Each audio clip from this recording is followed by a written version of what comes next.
رمضان رمضان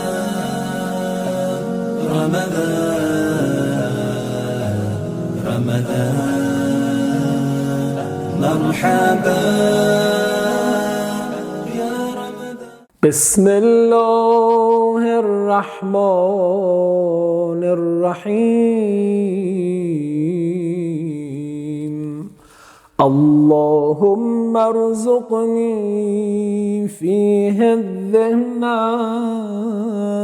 والتنبيه وباعدني فيه من السفاهة والتمويه واجعلني نصيبا من كل خير تنزل فيه بجودك يا أجود الأجودين.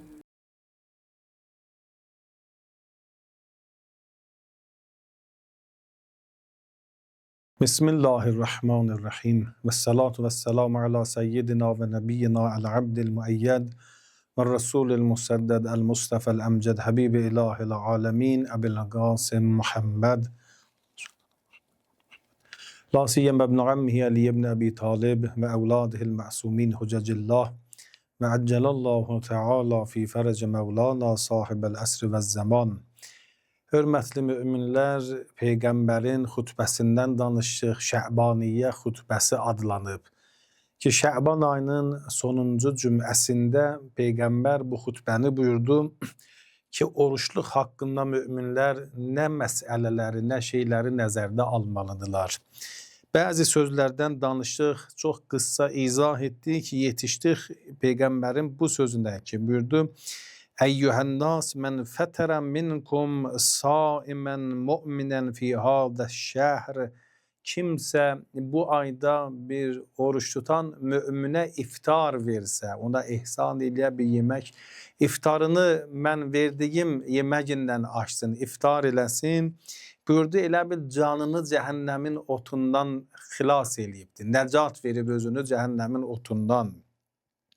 Və məğfirə limə məza min zunubih. Buyurdu, bu iş elə bil ki, bu günahlarından pak olur, günahları bağışlanır. Eyni yerdə Peyğəmbərə sual verdilər. Ya Resulallah, sən deyirsən birinə iftar verəsən, deyirsən ki, birinə yemək verəsən. Əgər kimsə elə bir imkanlı adam deyil, fəleysə kunnan nəqdiru əla zalik, bizə elə imkan yoxdur ki, birinə iftar verək, yemək verək. Peyğəmbər cavabında buyurdu ki, bu işi görün, ittəqunnar vələv bişşəqqi təmrətin. Əgər bir dənə təkcə xurmanı ki verə bilərsən, vələv bişərbətin mimma, bir istikan su ki verə bilərsən, ən mühim şey budur ki, sənin məqsədində bu olsun, bu işi görəsən.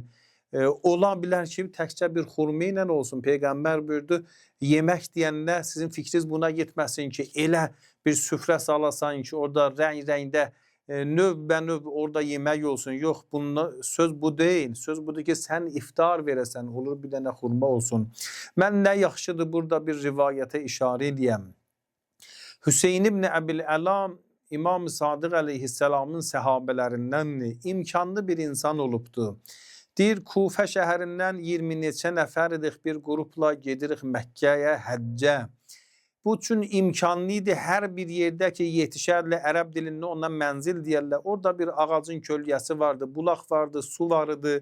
Orada bunlar dincəlməğa ki, yol gedərlə, yorularla, bir yerdə istəyirlər biraz dincəlsinlər, yatsınlar. Ona ərəb dilində mənzil deyərlər. Hər bir mənzilə ki yetişirdi, bu bir davar qurbanlıq elirdi, onun ətindən yemək pişirirdi, bütün karvan əhlinə, qrup əhlinə ihsan elirdi. Bu deyir, getdim, həccim qutardı, gəldim Mədinədə İmam-ı Sadiq əleyhisselamın xidmətinə. İmam-ı Sadiq əleyhisselam məndən narahat idi. Dedi, bələğəni Hüseyin ibn Əbil Əlam, mənə belə xəbər veriblər. Hər bir yerdə ki dayandınız, sən bütün karvan əhlinə bir davar kəsdin, qurbanlıq elədin, ihsan elədin. Dedi ağacan bəli düzdür. Dedi senin bu işin səhvimiş. Niye ağacan ben Allah'ın evinin zairlerine xidmət eləmişəm. Həccə gedən insanlara mən qulluq eləmişəm. Niye mənim bu işim niye səhvidir? Buyurdu sen üçün imkanlıydın, elə ihsan edirdin. Her bir yerde bir davar kəsirdin. Sen olan grupta başka insanlar vardı. Onlarınla göğlü istirdi ki ihsan eləsinlər. Onlarınla göğlü istirdi bir dəfə yeməkdə onlar bir qulluq eləsinlər. Amma sən imkanlı olduğun göre ihsan eləməyi elə səviyyədə ihsan edirdin. Onlara imkanı yoxudu ki qurbanlıq davar kəssinlər, qurbanlıq eləsinlər. Bütün grup əhlinə ət ihsan eləsinlər. Onların imkanında yoxudu. Sen bu işi gördün, onlar utandılar, onların başı düştü aşağıya. Sen eləyə bilərdin, ihsan eləyəsən. Amma elə ihsan eləyəsən ki, başkasının da imkanında olsun. Başkası da eləyə bilsin, bu işi görsün. Amma sen elə bir səviyyədə ihsan edirdin ki, başkaları eləyə bilmirdi. Senin bu işin səbəb oldu. Neçə müminin başı düştü aşağıya, xəcalət oldu, utandı. Və əgər bizə yaxın istəyirsən olasan, bu işi sen təkrarlamalısan. Yani bu iş olmamalıdır ki sen düzdür Allah'ın evinin ziyaretine giden insanlara istəyirsən qulluq edəsən. Amma elə qulluq edirsən ki başkası xəcalət olur. Bu düz iş değil. İndi oruçluq ayıdır. İftar vermək çox savablı bir işdir. Nə qədər tövsiyə olunubdur. Amma söz bundadır ki aya bu düzdür ki biz iftar verənlə elə iftar verək ki mənim qonşum, qohumum, əqribam o eləyə bilməsin və üçün eləyə bilmir utansın. Görürsünüz bir iftar süfrəsidir. Neçə növ yemək orada hazırlayıbdır. Biri bu yeməyi sevir, biri onu sevir, biri hərəsindən bir az yeyir. Mən əgər imkanlıyam, belə iftar süfrəsi hazırlaya bilirəm, qonşuma da baxa bilirəm, qohumuma da baxa bilirəm ki, aya o da eləyə bilər, belə bir ihsan versin və yaxud məcburdur geçsin, neçəsindən borc eləsin. Bir dənə iftar versin, oruçluq qutarana qədər bu hələ borcunu ödəyə bilməyibdi. Bəlkə 2 ay, 3 ay bəlkə çəkir ki, bu borcu ki götürmüşdü, orada iftar süfrəsi hazırlasın, neçə ay çəkir ki bu eləyə bilsin, borcunu ödəsin. Pəs bu ki Peyğəmbər buyurdu, bu işi görün. Vələv bişəqqi təmrətin, bir dənə xurma da olsa bu işi görün. Bunun bir məqsəd budur ki, ey insanlar, sizə ən mühim şey bu olsun ki, biri-birinizə ihsan eləyəsiniz, biri-birinizin əlindən tutasınız.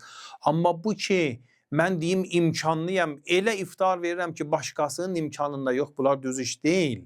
Bu işindən biz savab qazanmalıyıq. Amma bəzi insanlar vardı, riya üçün, yəni başqalarına istəyir desin ki, mən belə dindarlara xidmət eləyən bir insanam. Bu işindən savab ki qazanmır, bəlkə özünə günah da qazanır. Bu işdə ancaq insan diqqətli olmalıdır. Buyurdu ki, Eyyuhən-nas, mən həssənə minkum fi hâzə şəhr xulqəhu kânə lehu cevazən ələs-sirat. Hörmətli müminlər, Peyğəmbərdən bu rivayət nəql olunubdur. Bu istuli utəmmimə məkarıməl əxlaq. Mən Peyğəmbər oldum ki, hər bir zaman, hər yerdə insanların əxlaqını mükəmməl edeyim, yaxşı əxlaqlı insanlar yetişdirim. Bu hər bir zamandadır. Amma bu ayda görürsünüz ki, xüsusilə təkid edilir. Mən həssənə minkum fi hâzə şəhr xulqəhu. Kimsə bu ayda əxlaqını yaxşı eləsə, elə bil buna izni verirlər ki, Sirat körpüsündən rahat geçsin, cənnətə yetişsin. Bütün insanlar Sirat körpüsündən geçəcəklər. Bəziləri deyir, hey, düşüb qalxırlar, bəziləri düşürlər cəhənnəmə, bəziləri də bu körpünü belə rahat keçirlər. Buyurdu ki, kimsə bu ayda öz əxlaqını yaxşı eləsə, bu insan, o insan olur ki, buna izni verib də Sirat körpüsündən rahat keçsin. Bu ayda ayan məqsəd budur ki, oruçluqda əxlaqı yaxşı olsun, oruçluq bitəndən sonra kimsə buna yaxın gedə bilməsin. Rivayətdə vardı, çəkindiriblər insanı bu işdən ki, buyurdu, kişi xalqı evdə olanda arvad uşaq bundan qorxur. Bu evdən eşiyə çıxanda onlar bir rahat nəfəs alır. Allah sənə şükür olsun, bu kişi evdən çıxdı eşiyə. Burada gözləşin, bu insanlardan olmayasınız ki, siz evdə olmayanla sizin ailəz rahat yaşasın. Siz evdə olanla onlar sıxıntıda olsun. Bəzi insanlar Allah görsətməsin, əxlaqları belədir. Peyğəmbərin səhabələrindən biri dünyasını dəyişmişdi. Peygamber bunun təşkilinə iştirak etdi. Bir zaman yapışdı tabutun sağ tərəfindən, bir zaman sol tərəfindən, arxadan. Belə səhabələr təəccüb elədilər. Ya Resulallah, bu günə qədər siz bir təşkidə, bir meyti təşkil edəndə iştirak edərsiniz. Bir yerdən tabutdan yapışıb gedərdiniz. Amma indi bir gəlirsiniz sağa, bir gedirsiniz sola. Bunun sirri nədir? Peygamber buyurdu ki, "İnne yedi fi yedi Cebrail." Mənim əlim Cəbrailin əlindəydi. Cəbrail hər tərəfə getdi, mənlə getdim. Buradaydı ki, bildilər, bu insan ki ölübdü, bunun təşkilinə Cəbrail kimin böyük mələk də iştirak edibdi. Hələ bunu, bu ölənin adı Səd idi, bunun anası da bütün bu şeyləri eşidir. Ya Resulallah, Cəbrail gəlib təşkiyə, dedi, nə fəqət Cəbrail, 70 min mələk gəlibdi. İndi Peygamber bu insanı özü namazın qıldı, özü dəfn elədi, 70 min mələk gəlib təşkilinə, Cəbrail gəlibdi. Sədin anası bunları görüb sevinir. Dedi ki, mərhəbən bikəl cənnə ya Səd, Səd, Allahın cənnəti sənə mübarək olsun. Peygamber narahat oldu, bu anaya dedi, hardan bildin bu cənnətdədir? Niye Allah'ın tərəfindən belə qərara gəldin ki, 100% dedim bu insan cənnətdədir? Ya Resulallah, məgər olar namazın sən qılasan, sən dəfn edəsən, 70 min mələk gələ, Cəbrail gələ. Peygamber buyurdu ki, indi bu halda ki mən sizinlə danışıram, əzab-ı qəbrə düçar olubdu. İndi əzab olunur. Səhabələr təəccüb elədi, ya Resulallah, niyə bu əzab olunur axı? Belə bir insan, məgər olar bu əzab olunsun? Bir əməldən ad getdilər. Aya buna görə dedilər, yox, sərdə o problem yoxdur, müşkül yoxdur. Müşkül bilirsiniz nə idi? Buyurdu ki, o evin içinə gələndə ev əhli ilə əxlaqı yaxşı deyildi. Bəzi insanlar olur, çöldə olanda, eşqdə olanda, işdə olanda, ticarətdə olanda hamı ilə yaxşı danışır, gülə-gülə danışır, yaxşı, bunun rəftar tərzi yaxşıdır. Amma evə gələndə buna yaxın getmək olmur. Peygamber buyurdu ki, bu xasiyyət kimsə, bir insanda bu xasiyyət olsa, ki o evin içində əxlaqı yaxşı olmasın. Evin içində ona yaxın getmək olmur. Evin içində tez qəzəblənən bir insandır. Buyurdu ki, Cəbrail də onun təşkilinə iştirak etsə, məni Peygamber də namazın qılsam, məni Peygamber də onu dəfn eləsəm, genə də Allahın əzabı qəbrinə düçar olar bu insan. Bəs hörmətli müminlər, biz hər bir zaman əxlaqımız yaxşı olmalıdır. Xüsusilə bu ayda təkid olunubdur ki, əxlaqınız yaxşı olsun. Mən başqa bir verilişdə bunu da izah etdim, bir dəfə də deyirəm ki, bu ayda əgər bizim əxlaqımız yaxşı olsa, evdə kiçik uşaqlar böyüyür, bizi görürlər, ata-ananı görür. Onun fikrində bu qalır ki, oruçluq ayında atam-anam nə yaxşı əxlağı var idi, nə qədər mehrəban olurdu. Bu uşaqlıqdan ibadət bunun ürəyində, bunun fikrində yaxşı bir əməl olar. Bunun ürəyində bir sevgi yaranar ibadətə görə. Çünki bilir, ibadət vaxtında ata-ana artıq mehrəban olur. Əxlağı artıq yaxşı olur. Biz də bunu nəzərdə almalıyıq. Və Peygamber bu rivayətdə görürsünüz, bu xütbədə necə bu məsələni bizə araşdırdı, izah etdi ki, biz belə olmalıyıq. Bəzi sözləri təkrarlar Peygamber, bilinir ki, bunlar ən mühim sözlərdəndir. Yetimlərə yetişmə haqqında danışmış ki, genə də danışır. Ki, mən əkrəmə fihi yetimən əkrəməhullah yevmə yəlqa. Kimsə bir yetim uşağa qulluq edə, ona yetişə, ona kömək eləyə, ona dəstək verə, burada Allah da bu insana nəzər elər, baxar qiyamət günündə. Kimsə əqrəba qohumlarının görüşünə gedə, Allah da bu insana öz rəhmətini göndərər. Kimsə qohumlarından əlaqəni qırsa, qət'i rəhim deyilir, bu işi görsə, əqrəbanla küslü olsa, qətəallah anhu rəhmətəhu yevmə yəlqa. Allah da qiyamət günü rəhmətini bu insandan götürər. Allahın rəhməti bu insana yetişməz. Və buyurdu, və mən tətəvvə fihi bi salatin kətəballah lehu bəraətən minənnar.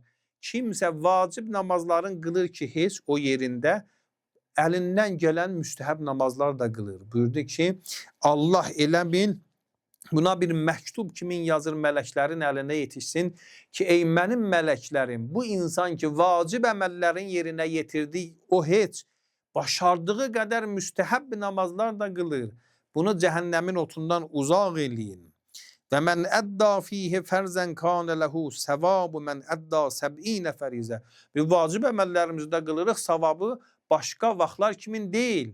Əgər başqa vaxtda insan namaz qırdı, nə savab verdilər, indi 70 qat o savabı verərlər. Allah deyir, mən belə artaram. Və kimsə bu ayda Qur'an oxur, buyurdu, bir ayə oxusa elə bil, başqa aylarda elə bil, bu bir Qur'anı bütün oxuyubdu, xətmi Qur'an deyilir. Qur'anı əvvəldən axıra qədər oxuyubdu. Yəni o savab vardı. Bir ayənin savabı elə bil bütün Qur'anı başqa aylarda insan oxuyubdu. Və yenə də mən bunu yenidən deyirəm ki, Qur'anın oxumağı düzdür, çox savabı var. Ən maraqlı ibadətlərdəndir. Amma ən gözəl olar ki, insan bu Qur'anı oxur, ayələri oxuyur, ona əməl də eləsin. Hidayət kitabıdır. Belə deyirlər ki, bir ata-ananın övladı başqa şəhərdə, başqa ölkədə yaşayırmış.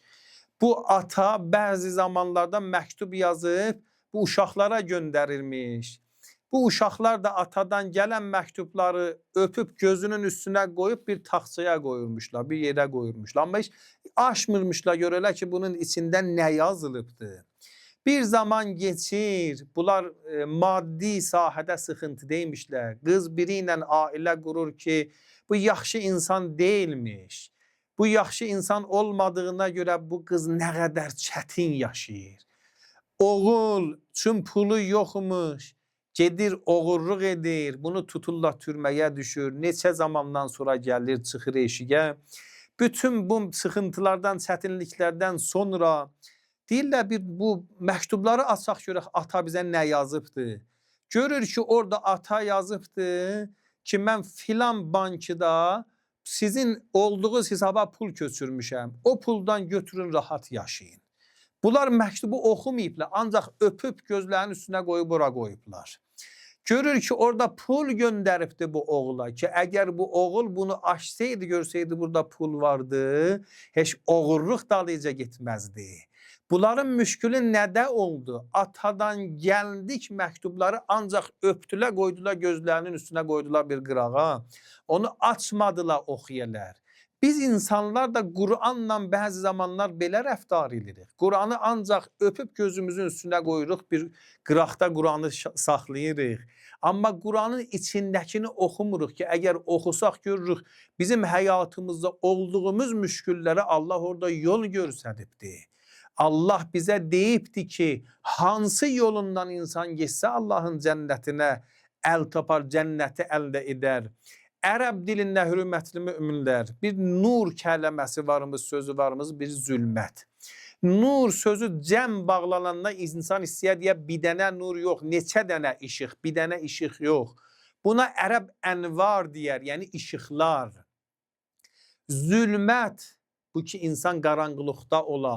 Bunu ərəbdə cəm bağlayanda zülümat deyir. Nə bir dənə qaranqılıq? Qaranqılıqlar. Biz Qur'anı axtarsaq, heç yerdə ənvar sözü yoxdur. İşıqlar işlənməyibdir. Amma qaranqılıq haqqında gəlib də qaranqılıqlar. Yuxrucunəhum minən nuri ilə zulmat. Ayətül Kürsüdə oxuyuruq. Bir tərəf nurdur, yəni bir dənə işıq. Bir tərəf qaranqılıq deyil, qaranqılıqlardır. Neçə qaranqılıq. Bunun mənası bilirsiniz nədir? Qur'anlar bizə bunu öyrədir. Ki zülmətlər deyir, bir tərəfdən işıq deyir, nur deyir. Niyə zülmətlər? Amma işığı bir dənə deyir. Bunun mənası budur. Allaha yetişmə yolu, cənnətə yetişmə yolu təkcə bir dənə yoldur.